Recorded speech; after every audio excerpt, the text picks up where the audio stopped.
Hello and welcome back to the No Gluten Zone. I have another recipe for you today. I had a very specific order placed for dairy-free cupcakes, and so I thought I would film this and show you how I make this. In the past, I learned how to make almost everything dairy-free because people in my family needed that, and we've kind of relaxed that. It's not as strict now for my own family, but I still know how to do it, and I still do it for other people. And it is very easy in this case, so I'm going to show you. I just want to interrupt your video for one quick moment. YouTube is telling me that the majority of my viewers are not subscribed to my channel. So if that's you, if you're watching and you're not subscribed, I would like to ask you to please consider hitting the subscribe button. It's totally free. And if you hit the bell icon, you will be notified of videos I upload in the future. And if you enjoy this video, please give me a thumbs up. And if you don't like it, give me a thumbs down. That really helps me plan my content in the future. Thank you so much. Have a great day. Now back to your video. These are gluten-free vanilla cupcakes, and they're going to be dairy-free. The order placed specified no frosting, so I will not be showing any frosting today, but in a future video, I will try to show you how I make both dairy and dairy-free frosting. So I have 1 cup of sugar in here with 2 eggs. And like I've mentioned in the past, with gluten-free baking, it's really important that your eggs are room temperature, and they are. So let's get this mixed up.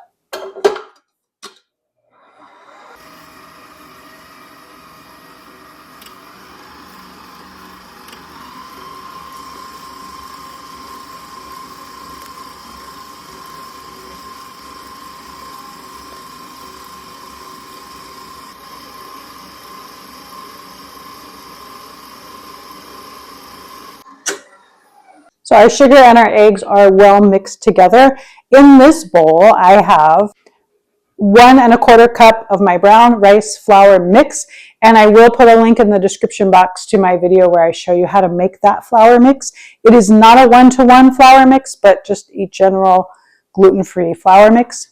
1/2 teaspoon of salt, 1 1/2 teaspoons of baking powder, and 1/2 teaspoon of a gum. I'm using xanthan gum today. I sometimes use guar gum. You could use psyllium husk. So I'm going to add this to our sugar and egg mixture.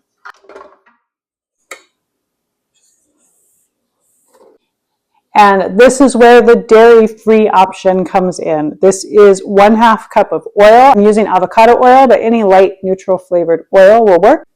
And the other 1/2 cup is typically milk. But I've been doing water for so many years now, and they taste great. No one can even tell. And a lot of people ask me, can I just use a dairy-free milk option? And you can.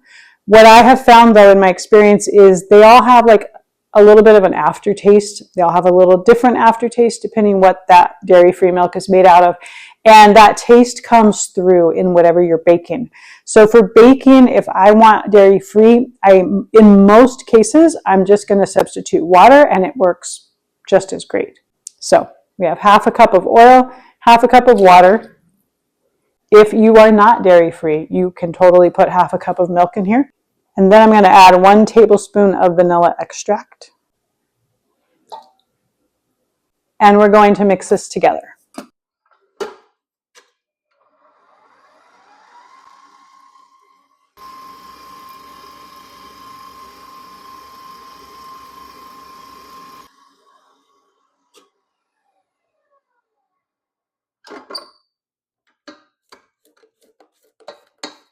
Just make sure you scrape it down and make sure you scrape along the bottom so that there's nothing clumping there.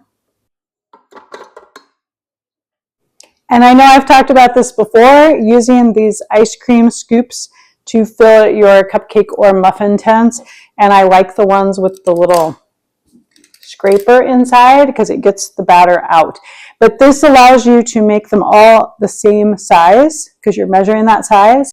And that is great when you're baking because if they're different sizes, some are going to bake sooner, some are going to bake later. You might have some that are underbaked, some that are overbaked.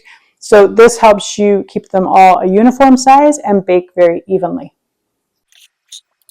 You can also use this to make a layer for a yellow cake, vanilla cake, This will make you a single layer. So if you wanted to make a 2-layer cake, you could double the recipe for sure.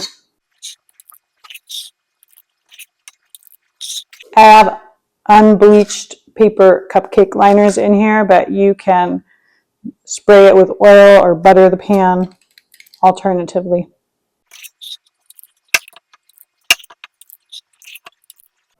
Okay, these are ready to go in the oven. They're going to go in a 350-degree Fahrenheit oven for about 20 minutes. I will check on them at 20 minutes. If you are making this in a cake pan, if it's a 9-inch cake pan, you would check it around 35 minutes. And if it's an 8-inch cake pan, you would check it around 40 minutes. So I'm going to pop these in the oven and I will see you back here in about 20 minutes. Welcome back. That was 20 minutes exactly. The toothpick inserted came out clean. They are done. I'm going to let them cool down and then we're going to come back here for a taste test. All right, here's the best part, the taste test.